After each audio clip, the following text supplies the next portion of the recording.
Buenos días. Hermano mayor y Junta de Gobierno de la Real y Fervorosa Hermandad y Cofradía de Penitencia del Bienaventurado San Francisco de Paula, Santísimo Cristo de la Sagrada Columna y Azotes, Santísimo Cristo de Confalón y Nuestra Señora de la Esperanza y de la Purísima Concepción de María. Señor Presidente del Consejo de Hermandades y Cofradías, señores representantes de las distintas hermandades de nuestra ciudad, señor director de la banda del Santísimo Cristo de Confalón, señor y señora presidente de la adoración nocturna y sijana masculina y femenina, Rafael Aguilar, actual pregonero, familiares, amigos y hermanos todos. Un año más como preludio de la Navidad, llega esta fecha tan querida para la familia confalonera, la festividad de Nuestra Señora de la Esperanza, titular de nuestra hermandad y Madre nuestra. Solo por esto deberíamos de tener los corazones llenos de gratitud y buscar en ellos una esperanza para cualquier circunstancia desagradable de nuestra vida. Ella nos escuchará y nos atenderá como a hijos suyos que somos. Un año más, y ya van 6. Espero y deseo de corazón que lleguen a ser cientos, para que esas tantas personas lleguen desde este atril a decir lo que sienten por María, cuenten sus experiencias, hablen de sus gracias y, en fin, que den su testimonio de fe entregada. Que siempre habrá alguien que lo reciba como semilla, caiga en su corazón como el grano en tierra fértil, germine y se haga planta frondosa la fe por María, que no la doblegue ni el viento más furioso y que permanezca en nuestros corazones por los siglos de los siglos. Un año más, Madre. Ya hace un año que estuve aquí compartiendo mi pregón con ustedes, momentos que no olvidaré, la satisfacción de gestarlo e interiorizarlo y la emoción incontrolable de proclamarlo dando testimonio vivo de mi fe hacia nuestra Madre de la Esperanza, Madre de Dios y Madre nuestra.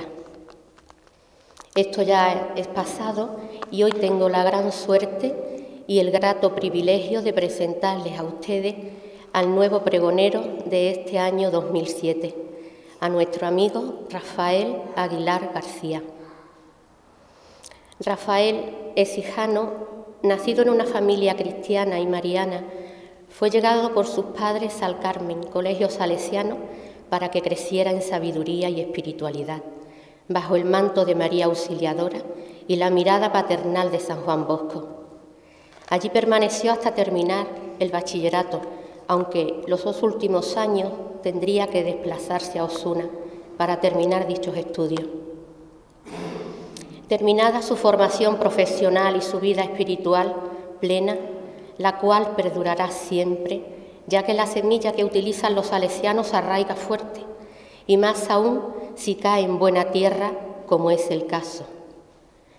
En su vida laboral entró a formar parte de una entidad bancaria, el Monte de Piedad, donde ha transcurrido sus años de trabajo, labor intensa, extensa y dinámica, realizada siempre con trato agradable e implicándose lo que podía y más en llevar a cabo esa labor haciendo el bien que podía.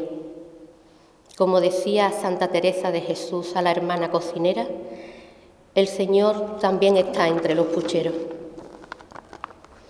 Permanece ya hace muchos años a nuestra querida hermandad de Confalón, por la que siente gran respeto y cariño, en la cual trabajó desempeñando el cargo de secretario durante 16 años, siendo hermano mayor en aquel tiempo don Eduardo Romero. Rafael también fue pregonero de nuestra Semana Santa, un año un tanto singular, porque se realizó en la Merced y fue compartido por 7 personas, ya que realizaron cada una de ellas la exaltación de una de las 7 palabras últimas de Jesús, como realiza nuestra hermandad en los cultos cuaresmales, correspondiéndole a él exaltar la 6ª palabra: todo está consumado. Con 18 años ya entró a formar parte de la adoración nocturna exijana, desempeñando en ella siempre distintos cargos. Cuenta en su haber con más de 500 vigilias, por lo que le fue otorgado por fidelidad a la Sagrada Eucaristía el título de adorador veterano, constante y ejemplar. La Eucaristía es lo máximo en su vida. Será su eje principal de donde partirá y por lo que girará todo. La Eucaristía, donde Cristo de Confalón se hace presente, donde le recibimos en persona como pan vivo bajado del cielo y con él nos hace el regalo de la vida eterna y la redención universal. Además, es miembro de la Adoración Nocturna Diocesana de Sevilla, en la que nos muestra y demuestra su labor incansable hacia Jesús sacramentado. En el año 2002, con motivo del primer centenario de la Adoración Nocturna exijana, fue elegido como pregonero para exaltar la Sagrada Eucaristía. En este acto tan especial fue presentado por doña Teresa Amadora Fraga Iribarne, siendo este pregón un testimonio de fe viva. Actualmente realiza el último curso de Teología en la Universidad de Salamanca de Santo Tomás de Aquino. Es profesor en los cursos de Teología para laicos que se desarrollan en nuestra ciudad. Tampoco olvida a los más pequeños y así es catequista de primera comunión en la parroquia de Santa Cruz. Hay infinidad de actos para lo que es requerido. Así, en la ciudad de Marchena, la Hermandad de Jesús de la Humildad y Paciencia organizó un curso con otras hermandades de igual título de distintas ciudades, corriendo a cargo de Rafael la apertura del mismo, la cual aprovechó para hablar de su pasión, la Sagrada Eucaristía. Con motivo del recibimiento y bendición de la nueva imagen de Nuestra Señora de la Alegría, perteneciente a la Hermandad de Cristo Resucitado, de nuevo fue requerido para exaltar a esta nueva imagen, siendo del agrado de todos. Todo lo que Rafael ha llevado a cabo en su vida no hubiera sido posible sin el apoyo de su mujer, Pilar, una toledana que vino a estudiar magisterio y después de conocer ya a Rafael, contrajeron matrimonio y formaron en Écija su familia. Tuvieron 6 hijos a los que han inculcado su fe y sus valores para que sean personas de bien. Su mujer comparte con él la fe en Jesús sacramentado y en María, siendo un gran apoyo en su vida. Rafael, te cedo ya el testigo. Estamos deseosos de oírte, de que nos transmitas tu devoción y tu amor hacia María, Madre de la Esperanza. Estoy segura de que lo habrás meditado para que tus palabras lleguen a nuestros corazones y además de disfrutarlo y vivirlo hoy con tu familia y todos nosotros, no se quede en la superficie, sino que tus palabras hagan surcos y penetren en nuestras almas de tal manera que la pongamos en práctica con los hermanos día a día. Me voy tranquila porque dejo en mejores manos la responsabilidad y el gusto de exaltar a María de la Esperanza, a la que tanto amas y amamos. Ahora, Rafael, tú tienes la palabra.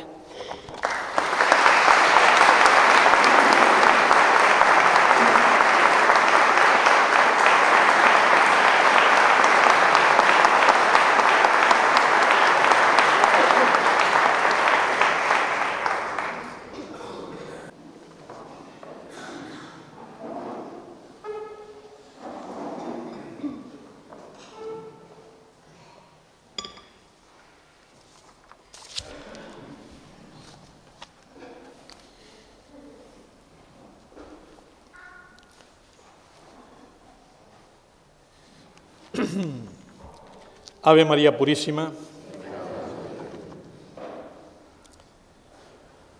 El tiempo litúrgico de Adviento tiene una doble finalidad. Es tiempo de preparación para las solemnidades de Navidad, en las que se conmemora la primera venida del Hijo de Dios a los hombres, y es a la vez el tiempo en el que por este recuerdo se dirigen las mentes hacia la expectación de la segunda venida de Cristo al final de los tiempos. Por estas dos razones, el Adviento se nos manifiesta como el tiempo de una expectación piadosa y alegre.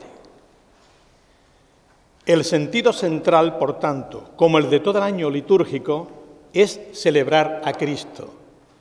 Ahora bien, la centralidad de Cristo implica un puesto privilegiado de María en todos los aspectos de la vida cristiana: doctrina, celebración, vivencia. Esa María que está en el centro mismo del misterio del amor infinito, a la que los poetas y la devoción popular han calificado con los más bellos adjetivos y metáforas. Luna llena en los días de plenilunio, incienso que arde sobre la ofrenda, azucena junto a la corriente, vaso de oro finamente trabajado, sonoro silencio evangélico que nos anuncia el gran momento en que las palabras acabarán muriendo.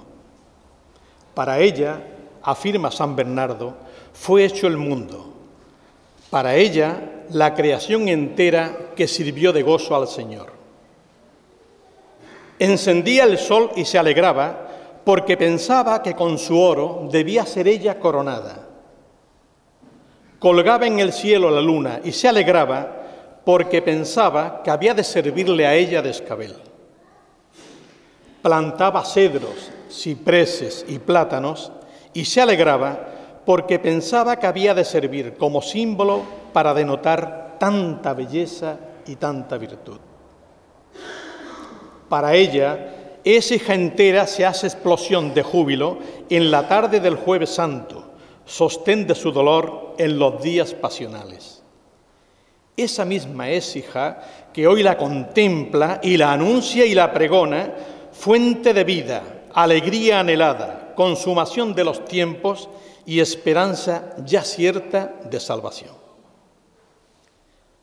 Doctrinalmente, el sentido radical de María en la Iglesia lo da el hecho de que ella es madre del Verbo encarnado. El principio fundamental de la Mariología es que María es Madre de Dios. En torno a ese principio se reestructura todo el estudio sobre la Virgen María. A María la honramos ante todo por ser la Madre de Dios. No se podía celebrar la Encarnación sin que estuviera presente aquella en la cual se había encarnado. No se podía celebrar el nacimiento de Jesús sin expresar de quién nacía. Cosa similar en la presentación de Jesús en el templo y en toda su infancia. Luego, en forma análoga, se la vio junto a la cruz del Hijo por un título o motivo más profundo que el de quienes lo acompañaron en ese momento.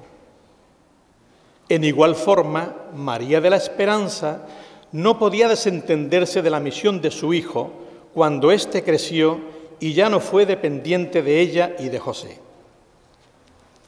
Tan medular es la Virgen María en el cristianismo que el Cristo que existe tiene su ser humano con sus características básicas recibidas de su madre. Por esta unión con su Hijo, la veneración de la Iglesia está centrada en el papel que María tuvo y tiene en la historia de la salvación de todo el género humano.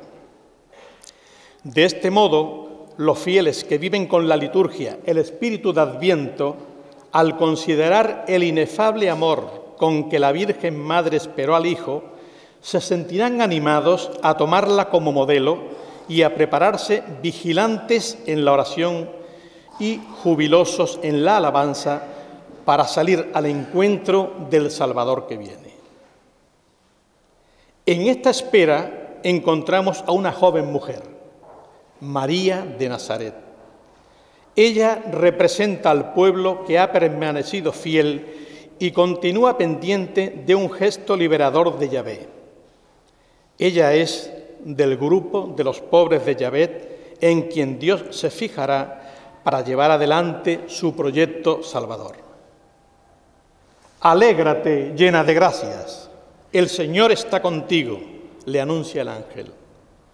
Y desde ese momento, María es la nueva arca de la alianza que llevará en su seno al Hijo de Dios, Dios con nosotros. Toda Écija, y especialmente los confaloneros, tenemos puesta la mirada en la cara de madre joven, linda, peregrina, bellísima de nuestra Madre de la Esperanza. Esperanza llorosa y sonriente, apacible, benigna, tierna siempre, niña y madre, Señora de la Esperanza, reina tu confalonera. Tu pregonero te saluda y te implora que vuelva a mí esos tus ojos misericordiosos, para que en esta travesía pongas en mis labios las palabras adecuadas de tal manera que pueda con nitidez dar razón de mi esperanza y este mi pregón, con vientos favorables, llegue al puerto seguro de todos los que hemos puesto en ti nuestra confianza.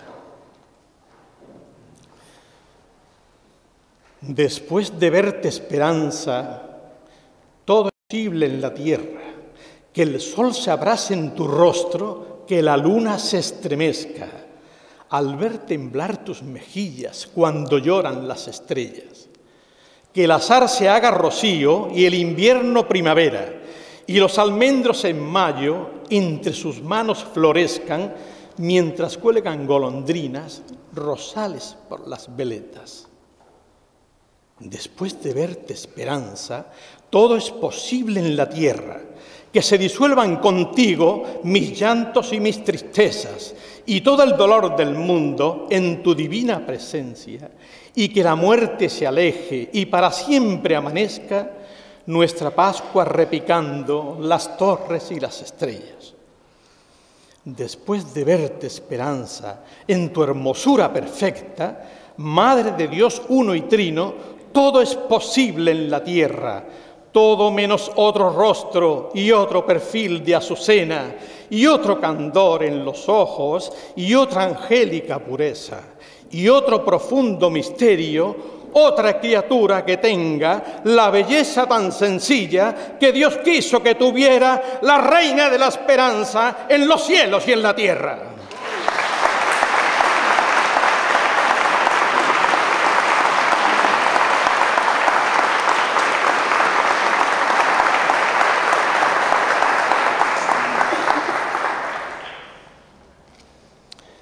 Señor hermano mayor,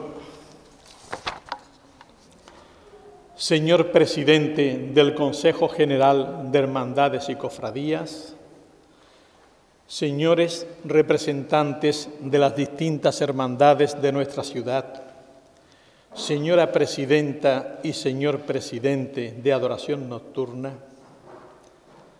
señor director y profesores de la Banda Santísimo Cristo de Confalón, hermanos y amigos todos. Muchas gracias por haberme distinguido al nombrarme pregonero de Nuestra Señora y Madre de la Esperanza. El adorador nocturno tiene el oído más sensible y dispuesto a la escucha contemplativa ante la Eucaristía y no tanto la fluidez verbal para llevar a cabo este cometido. Sabía que la responsabilidad era muy grande, porque mis antecesores habían tocado el firmamento, pero pudo más el corazón. Hablar de la Santísima Virgen de la Esperanza es sencillamente abrir el corazón y expresar ante esta ilustrada audiencia mi pasión por la Santísima Virgen y qué ha representado y representa en mi vida. Por otro lado, ¿cómo iba a decir no a mi hermandad, a nuestros amantísimos titulares, a tantos recuerdos vividos desde mi niñez. No es bien nacido quien no es agradecido. Es tanto lo que recibí de nuestra querida hermandad que hoy justifica el por qué ocupo esta cátedra, sin tener más título que el que comparto con todos vosotros, el de ser hijo de Dios. Y ahora me dirijo a ti, Marisol, para agradecerte tus palabras, de las que no puedo hacerme acreedor, porque son más bien fruto del afecto con el que me obsequias que de la realidad. Celebro la coincidencia de que hayas sido mi antecesora en pregonar a la Santísima Virgen de la Esperanza, porque ello me ha proporcionado la ocasión de evocar bellísimos recuerdos y vivencias que hoy me dan pie para dirigirme a ti. Seguramente, por razón de tu edad, tú no tuviste la oportunidad de conocer a tu abuelo, José Martín, que cariñosamente le llamaban Pepito el Latonero. Era todo un artista de la orfebrería que, enlazando piropos y avemarías, a golpes de cincel y punzón, coronó a la reina de la victoria y esperanza de este pueblo, desde el Genil a Pinichi, desde el Valle a Villa Pilar. De sus manos, y en aquel taller que tú después has conocido en Puerta Osuna, salió la corona resplandor que aún conserva nuestra Real Hermandad como la mejor alhaja y muestra de amor filial a la Santísima Virgen. Esta coronación sirvió de precedente a las siguientes coronaciones en Écija y su provincia, haciendo honor a su condición de confalonero en su significado de adelantado. Y una vez coronada de reina su esperanza, quiso poner en su paso un cielo de estrellas y con sus maravillosas manos elaboró el prodigio de varales repujados en metal plateado que los sostenía, siempre con el mismo acierto y exquisito gusto y sobre todo con gran cariño a la que es madre de todos. De seguro que te estarás haciendo muchas preguntas sobre tu abuelo. Pues mira, yo les recuerdo de estatura alto, pelo blanco corto, voz fina, voz de tenor, templado, sencillo, afable, sensible, religioso, creyente y practicante. Para mejor describírtelos en sus valores y virtudes, era lo más parecido a tu padre. No sé si con esto he podido revelar alguna novedad al conocimiento de tu antecesor. Ya sabes qué herencia has recibido y cuánto te compromete como persona, como mujer y como miembro de esta Real Hermandad.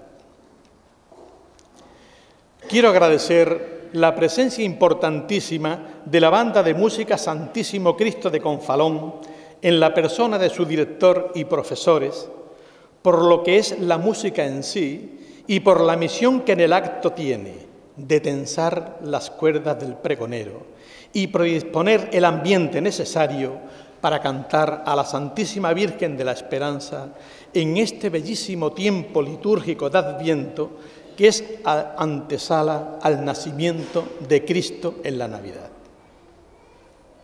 La Banda de Música Cristo de Confalón, aludiendo al nombre de nuestro amantísimo titular, evoca la sección de adelantado. En Écija, la primera hermandad, la nuestra, que tiene una banda de música y además con un extenso expediente académico de sus componentes y calidad constatada. Este meritorio y silencioso trabajo solo podía ser obra de un confalonero para que naciera y se prolongara en el tiempo, Miguel Aguilar Jiménez, contando con la inestimable colaboración académica de su padre, confalonero de pro y notable músico Miguel Aguilar García.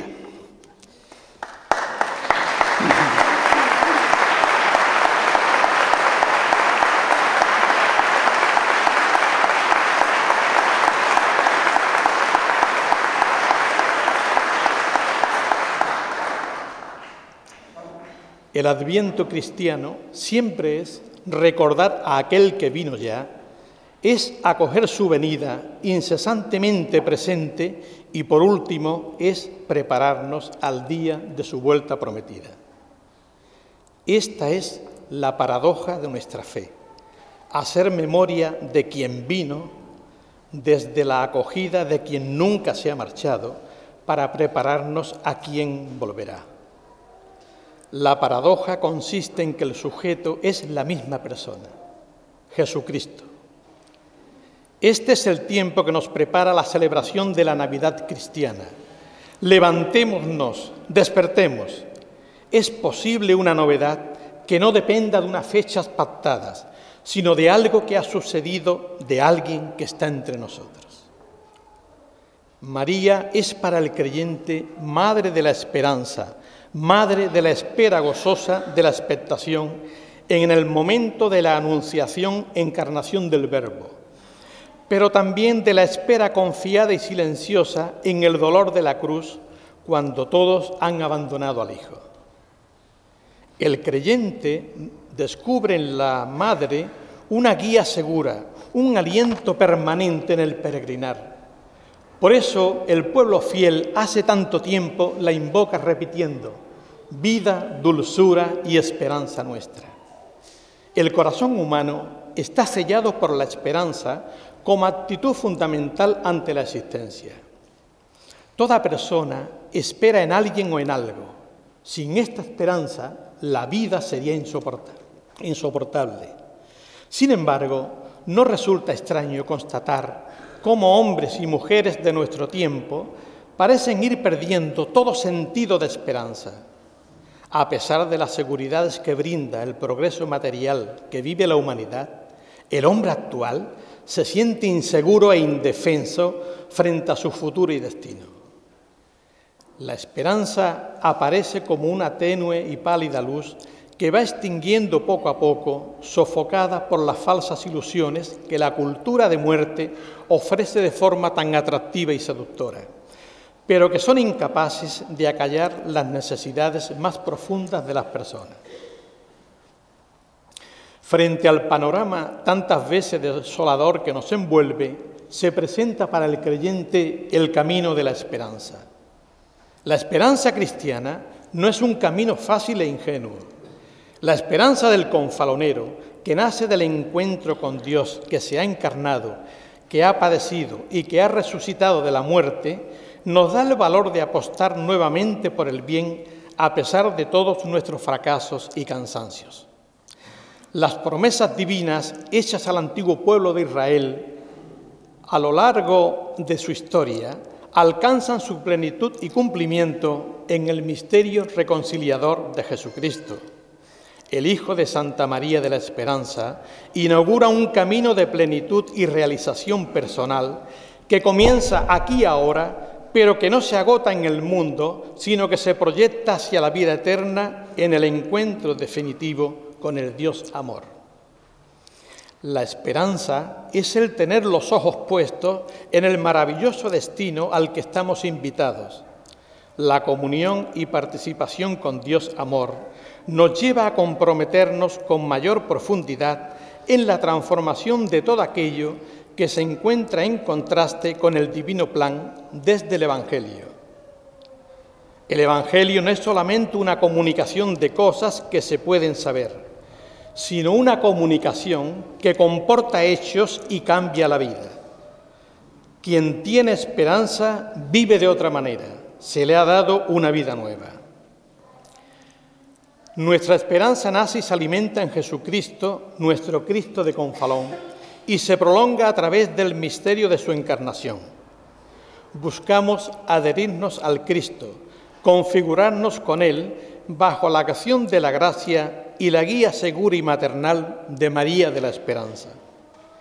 Desde ese compromiso profundo con Cristo, en quien descubrimos la grandeza de nuestro destino, el confalonero busca reedificar el mundo desde sus cimientos según el plan de Dios. Más bien, cuando faltan ese fundamento divino y esa esperanza de la vida eterna, la dignidad humana sufre lesiones gravísimas. Es lo que hoy con frecuencia sucede, y los enigmas de la vida y de la muerte, de la culpa y del dolor, quedan sin solucionar, llevándonos raramente al hombre a la desesperación. En estos momentos de oscuridad, cuando la luz del sol aparece opacada por las nubes de la duda, es cuando más debemos aferrarnos a la esperanza. La esperanza ante la prueba nos hace capaces de resistir y sobrellevar los obstáculos de nuestro peregrinar. La secularización de la vida presente, es decir, la disminución o la pérdida de la esperanza en la vida eterna, es hoy sin duda la tentación principal del mundo y también de los cristianos. Este secularismo que quiere hacernos vivir como si Dios no existiera, por el cual la fe es permitida para uso privado, sin ninguna repercusión social o política. La situación se vuelve peor allí donde se establece un agnosticismo que lleva a creer en la trascendencia ilimitada del progreso técnico y científico y de la conciencia humana, pero sin trascendencia existencial. Diría que estas tendencias reductoras no son nuevas, aunque hoy sean más agresivas y engañosas. Ha existido siempre la tentación de reducir el hombre a una sola dimensión en perjuicio de las otras, provocando así una cultura de muerte. Y al final se debe reconocer que sólo cuando el hombre tiene una relación auténtica con Dios, se relaciona correctamente también con los demás. Por eso, precisamente, la Iglesia y el mundo tienen una gran necesidad del culto eucarístico, porque esa es, sin duda, la devoción que con más fuerza levanta el corazón de los fieles hacia la vida celestial definitiva. A pesar de nuestras debilidades e inconstancia, sabemos que la esperanza no falla porque el amor de Dios ha sido derramado en nuestros corazones por el Espíritu Santo que nos ha sido dado. La esperanza es un don de Dios y como todo don divino requiere nuestra acogida. María es un grito de esperanza, es una llamada a vivir su palabra y acomodar nuestra vida como ella a la promesa y participar así de ese futuro de vida y plenitud. Por su hágase creyente fue posible que engendrara a Jesucristo para el mundo, fraguándose su generosidad en el silencio de su vida íntima. Si Cristo es el centro de todo el año litúrgico, María es el perfume que embriaga a los pecadores. No tuvo ni milagros ni triunfos, y sin embargo, María es la belleza suma, ideal de gracia, inmaculada, compendio de virtudes, gloria del género humano, tú el honor de los sacerdotes, tú la esperanza y auxilio de los cristianos, dispensadora de todas las gracias, puerta del cielo, mediadora universal. El cristianismo no es una religión clavada en la cruz. Tras la muerte de Cristo, el misterio pascual prosigue su desarrollo y culmina en la resurrección. Falta la incorporación personal de cada hombre por su decisión libre al misterio de Cristo.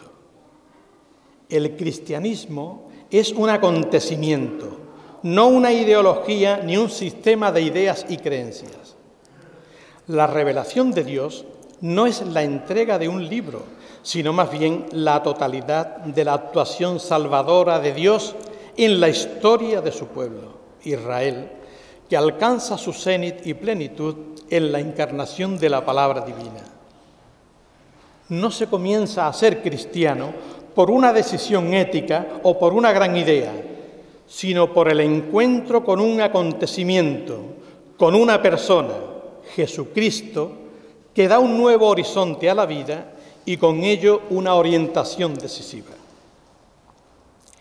Esto, por muy teológico y elevado de entender, lo comprendió perfectamente aquella generación de confaloneros que nos antecedió y nos legaron unas vivencias muy ricas, preñadas de un gran humanismo y llevadas a la práctica con total sencillez. Yo fui testigo privilegiado de aquella generación y pronto capté el sentido de hermandad, cómo vivían aquellos hermanos de Confalón, cómo hacían suyas las penas y alegrías de los demás, cómo compartían en medio de la pobreza de aquellos años 1945-1946 y cómo hacían vida el nuevo mandamiento que Jesús dio a sus discípulos: amaos los unos a los otros como yo os he amado. El viernes de cada semana era toda una liturgia. Federico, que era el sacristán y cuidador de este convento, abría las puertas y con la llegada de los primeros hermanos se sacaban bancas a la calle a la espera de los demás, mientras se comentaban las anécdotas acaecidas. Llegado el momento en que se había reunido el número habitual de asistentes, se trasladaban las bancas al interior de la iglesia y todos íbamos en dirección a la parte del crucero izquierdo, donde estaba instalado el camarín del Cristo de Confalón. Yo, de la mano de mi padre, Miguel Aguilar. Había unas bancas frente al Cristo, y unos de rodillas y otros sentados lo contemplaban en silencio. Mis ojos, llenos de curiosidad y ávidos de saber, recorrían mirándolos de uno en uno sin comprender mucho qué estaban haciendo. Yo tendría unos 4 años. Con el paso del tiempo y viendo estas escenas con asiduidad, descubrí que eran unos verdaderos místicos del siglo XX, una generación de gente de oración que no solo rezaba ese día, sino que muchos practicaban el rezo diario del Santo Rosario. A continuación venía lo más importante. El camarín tenía entrada por la izquierda y salida a su derecha para poder besar al Cristo. En fila de uno en uno pasábamos todos, ahora contemplando al Cristo más de cerca y dejando estampado nuestro beso en sus pies. Previamente habíamos depositado en el cepo unas monedas. Mi estatura no me permitía llegar hasta el Cristo y mi padre me cogía por la cintura y me acercaba a la bendita imagen para que pudiera besarla. Así experimenté la cercanía de un Dios que elige la cruz para después resucitar y redimirnos. Pude entender el gesto de mi padre, comprendí su sensibilidad espiritual con esta sencilla catequesis. Allí puso los cimientos para que después, al paso del tiempo, descubriera que este Cristo que nos reúne es el mismo que fue con sus discípulos a Jerusalén a celebrar la Pascua y que en aquella cena instituye la Eucaristía para quedarse vivo, real y presente con nosotros hasta el final de los tiempos como alimento mientras caminamos por este valle de lágrimas.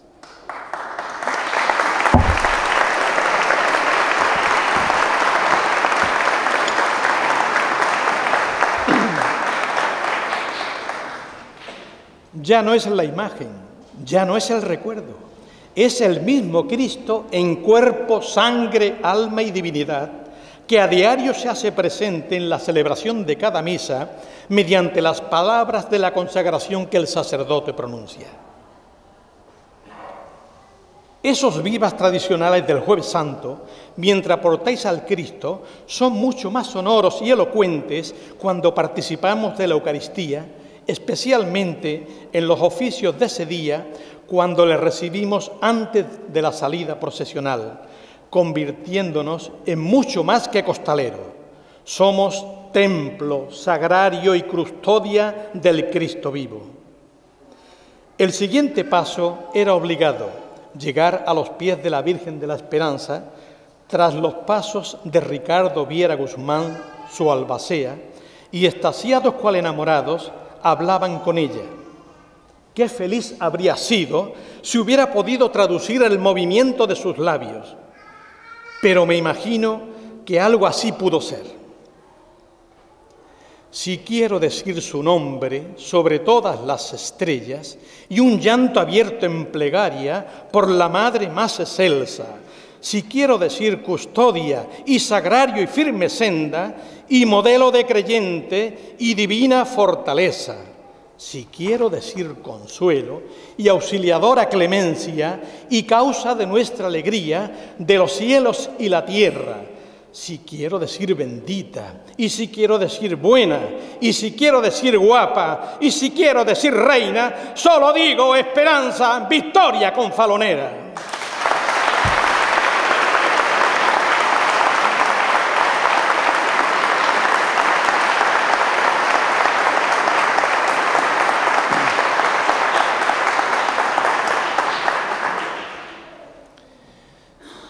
Volviendo a la liturgia de cada viernes del año, después de visitar al Cristo y a la Santísima Virgen de la Esperanza, se cerraban las puertas de la iglesia y justo en la calle Victoria, en su número 1, existía unas dependencias propiedad del hermano Juan Bautista Araujo, donde se celebraban las reuniones.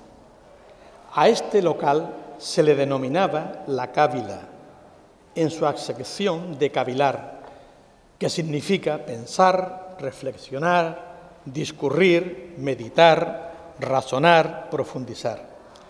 Alrededor de una mesa camilla de grandes dimensiones, sentados y con un vaso de vino, se departía en un clima distendido y se hacía hermandad en el amplio sentido de la palabra. Yo estaba allí sentado en brazos de mi padre, saboreando un rosco mojado en vino. Por allí pasaron, entre otros, el ya nombrado Juan Bautista Araujo, Luis Casaubon Solano, José Bermudo, Ricardo Viera Guzmán, Miguel Aguilar Guerrero, mi padre, José Ruiz, Manolo y Fernando Rivera Paredes, Antonio Garfias, Antonio Sarmiento, José García, Cobreros, Antonio Marín, José Chaparro, Antonio Carmona, Ángel Rodríguez Calderón, Ballestero y Chimiqui, Manuel Cobalea Ruedas, José Rodríguez Castilla, Francisco Valverde Ariza, José Guerrero, Juan Ramón Romero, Domingo Hostos, Manuel Blanco Escribano y otros muchos desaparecidos a los que el Cristo de Confalón les tenía prometido que si permanecían en la fe y seguían amando a sus hermanos, estarían con él en el paraíso. Es la segunda de las 7 palabras del testamento de Cristo que anualmente se nos recuerda en el centenario de Cuaresma. Esas palabras del Cristo de Confalón siguen estando en vigor para nosotros y para toda la humanidad. Esa es la razón y la esperanza de pertenecer a una hermandad como la nuestra. Por eso, cuando la enfermedad les llevó a dar cuenta a Dios, se presentaron a su presencia con una túnica blanca, los pies descalzos y los hombros amoratados de tantos y tantos Jueves Santos, dando razón de su fe y de su esperanza por las calles de Écija, y las manos llenas de hacer el bien, habiendo compartido todo hasta las penurias y escasez de aquellos años. Eran tiempos de rojas amapolas para el Cristo y blancas amacucas para la Virgen. Eran tiempos de dificultades, pero vividos con fe, con amor y corazones limpios, grandes y generosos. El sábado, penúltimo día del septenario, al terminar los cultos ese día, pasaban por el confesionario y en la función de labradores al día siguiente recibían con gran devoción a Cristo hecho Eucaristía y eran custodias vivientes que llevaban a todo un Dios a sus casas. Era evidente que algo diferente sostenía y animaba a estos hombres, en su mayoría sencillos. Vivían de tal manera su fe que habían hecho de su vida un canto a la esperanza. He aquí la grandeza de esa pléyade de hermanos en el Santísimo Cristo de Confalón y Nuestra Señora de la Esperanza que nos precedieron y nos legaron la fe que hoy vivimos. Ciertamente eran verdaderos místicos del siglo XX, dotados del carisma de la Eucaristía. Antes he mencionado a Juan Bautista Araujo, el herrero de la calle La Victoria, uno de los puntales y referentes de esta Real Hermandad. La anterior alusión al carisma eucarístico no es una frase hecha. Estando Juan Bautista Araujo postrado en el lecho del dolor, cuando su vida se apagaba, pidió le llevaran la comunión. Se organizó la procesión con el sacerdote que llevaba el Santísimo Sacramento cortejado por un gran número de hermanos, portando aquellos farolillos rojos de cristales en colores que siempre se utilizaron para acompañar en los cultos del septenario en el momento de la consagración de la Santa Misa y para escoltar las formas consagradas que habían sobrado el último día de los cultos hasta la parroquia de Santiago. Así morían aquellos confaloneros, reconciliados y comulgados junto a sus hermanos. Este gesto de fraternidad nos debe llevar a preocuparnos por los hermanos enfermos, tanto en lo material como de lo espiritual. Con frecuencia presumimos de ser confaloneros y podemos presumir por esa herencia que hemos recibido, no por las adquisiciones de objetos y seres valiosos, ni tampoco por ser la hermandad que más hermanos tiene. Lo importante no es el tener, sino el ser. ¿Qué somos realmente? Los valores del mundo no coinciden con los valores de Dios. Invirtamos su orden al modo de las bienaventuranzas. Hemos incorporado a San Francisco de Paula a los titulares de la hermandad. Y San Francisco tiene un escudo en latín que se lee Charitas, que en castellano, como todos sabéis, es caridad. Y esto nos recuerda permanentemente que tenemos que vivir haciendo la caridad en el trato, en las palabras, en el desprendimiento, sabiendo que el destinatario es siempre una persona creada a imagen y semejanza de Dios, con la misma dignidad y con los mismos derechos que cualquiera de nosotros. ¿Cómo vamos a decir que amamos al Cristo de Confalón y a la Virgen de la Esperanza si luego hacemos oídos sordos ante esos Cristos hambrientos, drogadictos, inmigrantes, ateridos de frío, pordioseros, enfermos, parados, sin techo y que no cuentan para la sociedad? Se nos pide a las hermandades madurez eclesial. Y esta madurez se consigue a través de la vocación de todo cristiano a la santidad. La obediencia incondicionada al magisterio de la Iglesia, tanto en la doctrina como en la práctica de la vida cotidiana.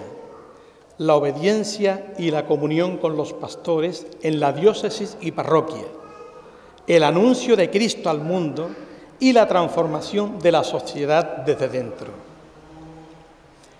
El perdón puede ser escandaloso, puede resultar insoportable para una sociedad o para una persona que respira rencor o resentimiento.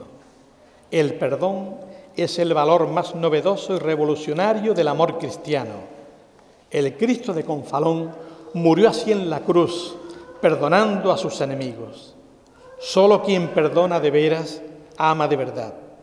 Y solo quien es capaz de amar, se sobrepone a su dolor sin dejar rastro ni hacer hueco al rencor iracundo o la venganza resentida. Solo el que ama perdonando es libre de verdad. El confalonero no debe limitarse a ser un fiel cristiano, sino alguien que vive el Evangelio y su vocación de cristiano secularmente en el mundo. Nuestra presencia y actuación es insustituible en las vivencias y manifestaciones externas de la fe. Siguiendo estos principios fundamentales, nuestra hermandad se convertirá realmente en escuela de formación de un laicado maduro y misionero capaz de responder generosamente a los desafíos dramáticos que la Iglesia debe afrontar en nuestra época. Las cofradías no son solo el recuerdo de un pasado glorioso y benemérito, no son una especie de piezas de museo para admirar con nostalgia, no son tampoco la expresión de un folclore religioso para adornar nuestras fiestas litúrgicas. Las cofradías son una realidad viva y presente que la Iglesia mira con confianza y esperanza. Estas han sabido resistir frente al difuso proceso de secularización de nuestro viejo continente, dando vida a un renacimiento sorprendente. La existencia de una hermandad cobra sentido solo cuando es un medio adecuado para expresar, vivir, compartir y anunciar la fe de la Iglesia para que resplandezca la misericordia del Padre, la gracia de Jesucristo y el amor del Espíritu Santo como gloria de la Trinidad en medio de los hombres. La vida de la cofradía no se limita a la Semana Santa, sino que debe mantener su espíritu durante todo el año. Para ello, qué mejor que la asistencia los viernes a la celebración de la Eucaristía, qué menos que un día a la semana para orar ante nuestros amantísimos titulares, poder celebrar el sacramento de la penitencia y después recibirle. Durante la semana no hay motivos para dar gracias a Dios. ¿Y no serán circunstancias que nos aflijan para que tengamos que pedirle? A pesar de tantos años de antigüedad, las hermandades seguimos teniendo asignaturas pendientes, como pueden ser la importancia del significado salvífico de la resurrección, así como la persona y la acción del Espíritu Santo, el escaso contacto directo con la Sagrada Escritura, el distanciamiento respecto de la vida sacramental, estimular el sentido de pertenencia a la Iglesia y la vida de oración. Para poner remedio a estas eventuales limitaciones de la piedad popular, el magisterio de nuestro tiempo repite con insistencia que se debe evangelizar la piedad popular y ponerla en contacto con el Evangelio para que sea fecunda. Enséñanos a orar. Es la petición continua de los discípulos. Maestro, enséñanos a orar. Allí fueron Pedro, Juan, Santiago, quienes presentaron este ruego a Jesús. Hoy somos nosotros, tú y yo y todos los discípulos, y muchas otras personas que tal vez no saben si tienen fe. Orar es abrirse a la hondura del misterio. Cuando nos abrimos con la inteligencia a la verdad del cosmos y de la vida, la oración se convierte en contemplación y en sorpresa. Cuando miramos a lo más hondo de nosotros mismos, esa oración se hace plegaria agradecida y súplica de perdón y ayuda. Orar es ponerse a la escucha, para que el latido del mundo resuene en nosotros con toda su hermosura de regalo divino, de hogar compartido y de tarea inacabada, para que los gozos y las penas de nuestros hermanos, los hombres, sus miedos y sus anhelos más verdaderos, calen como lluvia suave en nuestro corazón y nos impidan resbalar insensibles por la superficie de la vida. Orar es ponernos manos a la obra, dejando atrás los viejos desengaños y el sosiego de una vida sin complicaciones. La oración es verdadera cuando nos pone en camino sin miedo a contaminarnos o a mancharnos de barro. Orar no es pedir a Dios que haga nuestro trabajo mientras nosotros nos sentamos y esperamos. Orar es difícil porque complica la vida y casi todos tenemos miedo a perder nuestros privilegios y nuestra falsa paz. Es archiconocida la afirmación de Rahner: el cristiano del futuro será un místico o no será nada. Místico quiere decir que se tiene una experiencia personalizada de Dios, que no es algo que se recita de carretilla, sino que sabe de qué se está hablando, que en su interior resuena y le hace vibrar de emoción. Dios está en todas partes. Para creer hoy y en el futuro próximo, es necesario haber encontrado personalmente a Dios y dejarse encontrar por Él. Creo, adoro, espero y te amo. En estas hermosas palabras se fundamenta la auténtica realidad cristiana, porque creer es basarlo todo en la fe, y quien fundamenta su vida en la fe está abocado al amor sin condiciones, a la veneración sin límites, a ese Dios misericordioso que ha irrumpido en la historia de la humanidad. Y quien cree, adora y ama se convierte en un ser pletórico de esperanza, porque esperar de Dios es aproximarse a su encuentro, es vivir con la alegría de un futuro alentador, porque quien tiene esperanza en Dios puede aspirar a algo mejor. El hombre no es árbitro de su vida, porque no vive para sí, sino para Dios. Y toda vida viene de Él y es conservada por Él.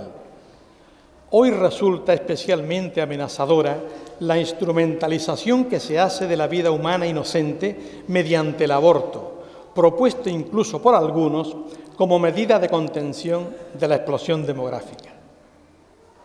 El aborto en España precisó casi 100.000 infanticidios en el 2006, convirtiéndose en la primera causa de mortalidad, lo que supone que cada día en España han dejado de nacer 270 niños por causa del aborto.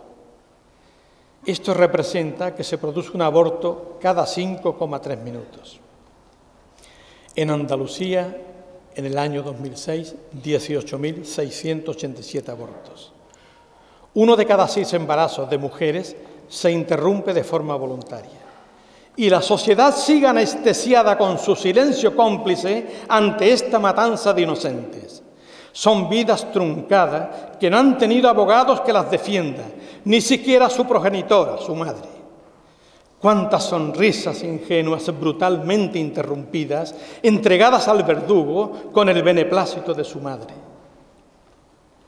Deduzco la inmensa pobreza espiritual de quienes viven sin esperanza, de lo desesperado que debe ser deambular por la vida sin un soporte o asidero donde apoyarnos. Porque cuanto falta la esperanza, somos seres a la deriva y sin brújula que nos vamos alejando de Dios. Proclamemos a los 4 vientos que Jesús es la esperanza esperada, esperanza de un futuro ya presente que ya podemos disfrutar, aunque no plenamente. En efecto, el reino de Dios está entre nosotros y vendrá de nuevo a dar plenitud a la salvación realizada. Ya somos poseedores de ella, de esa vida que Jesús nos promete. Que donde haya una madre proabortista, haya un confalonero que dé razón de su esperanza. La estrechísima relación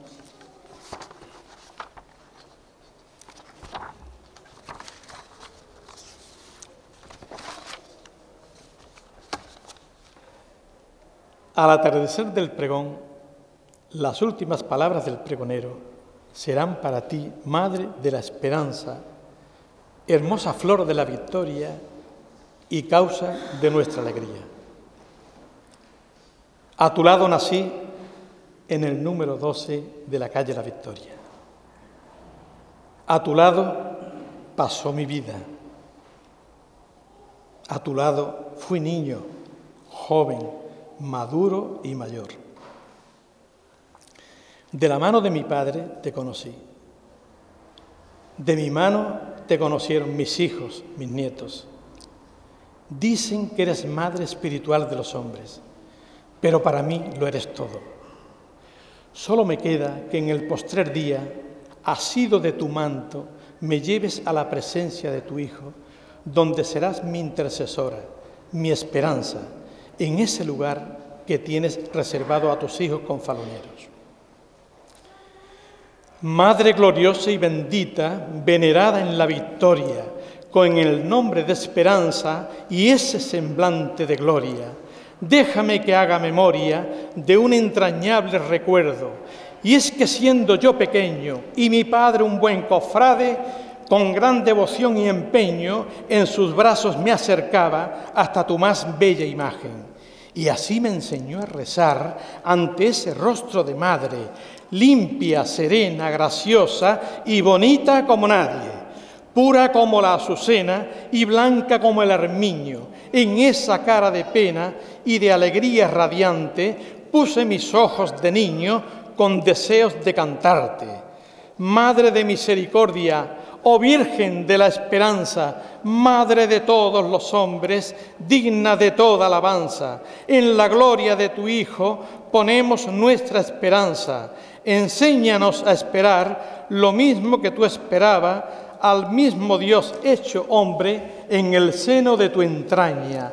Haz que estos buenos cofrades que en ti ponen su confianza, adoren este misterio tal como tú lo adorabas. Este humilde pregonero que a cantarte se atrevió, más bien quiso hablar de Dios al pueblo confalonero. Quisiera ser el primero en cumplir tu petición. Haced lo que os diga Dios, mi Hijo y Dios verdadero. Quiero al final de mi vida, porque en ti todo se alcanza, poder gritar desde el cielo: ¡Viva la Virgen María, la Virgen de la Esperanza!